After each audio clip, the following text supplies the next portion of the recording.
Labas. Savaitgalis laisvas, galiu eiti žiūrėti savo mėgstamą serialą arba filmą, bet klausimas tas pats – ką pavalgyti. Noriu kažko tai tokio lengvo, greitai paruošiamo, bet nepaprasto. Atsakymas – grikių košė. Sakysit, labai jau paprasta. O jeigu grikių košė su tunu, špinatais ir dar vienu slaptu ingredientu. Pasidalinsiu savo šituo receptu. Taigi, pradedam. Ko mums reikės? Grikių. Kokiu aš čia turiu grikių? Grikių aš turiu maišelyje. Kas turit palaidų, kaip sakoma, grikių, tai visiškai nesvarbu. Ir juos reikia išsivirti.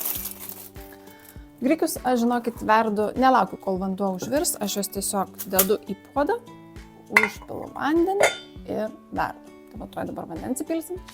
Labai čia nematavau to vandens, tiesiog užpyliau pusę dubenėlio ir verdu. Taip, dar kai užvirs, reikėtų įdėti druskos. Aš galvoju, įdėsiu dabar iš karto, nes ar čia labai yra skirtumas, kada ta druska įsidės. Tai va, žiupsnelį druskos. Op, įdedu, nu ir viskas. Tegul jie čia dabar verda. Einu plauti špinatų. Grikių košė jau išvirė, tai metas tiesiog susidėti visus likusius ingredientus, kaip ir žadėjau. Ne? Taigi, dedame grikių košės. Va. Grikiai. Sveika, kiek čia visokių mineralų. Ir bus neapsunkintas vakaras. Žodžiu taip. Gerai. Grikius įsidėjom. Tada, kaip ir sakiau, špinatai.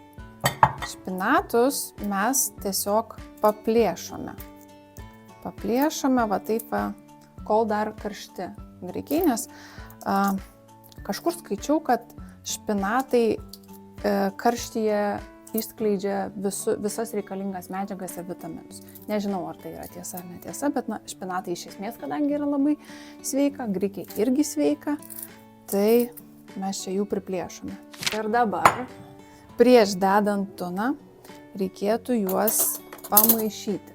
Kaip ir sakiau, kad jie truputį gautų šilumos ir atsiskleistų visą, žodžiu, jų gerosios savybės.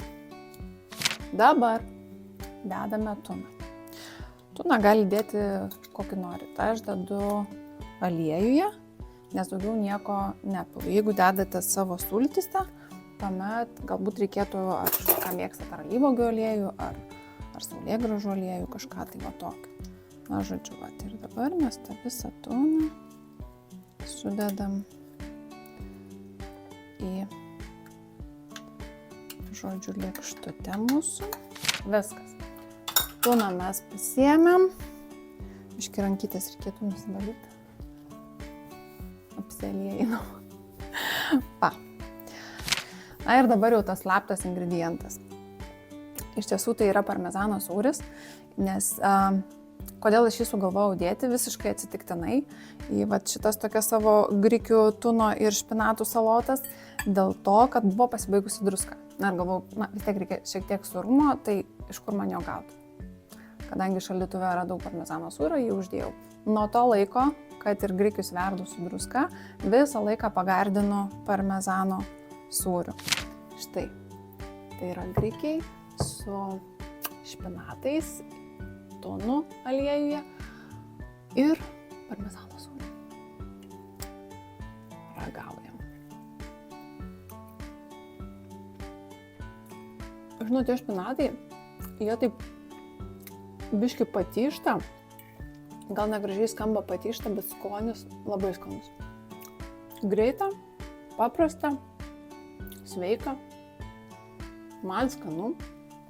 Dėl skonio, kaip sakoma, nesiginčiama, draugų skonėje nėra. Bet čia yra mano patiekalas ir daugiau patiekalų parodysiu, kuriuos aš gaminuosi kasdieną savo ir savo dukrai kitose epizoduose. Na, o dabar geros dienos, gero vakaro, o aš einu žiūrėti filmą. Okay?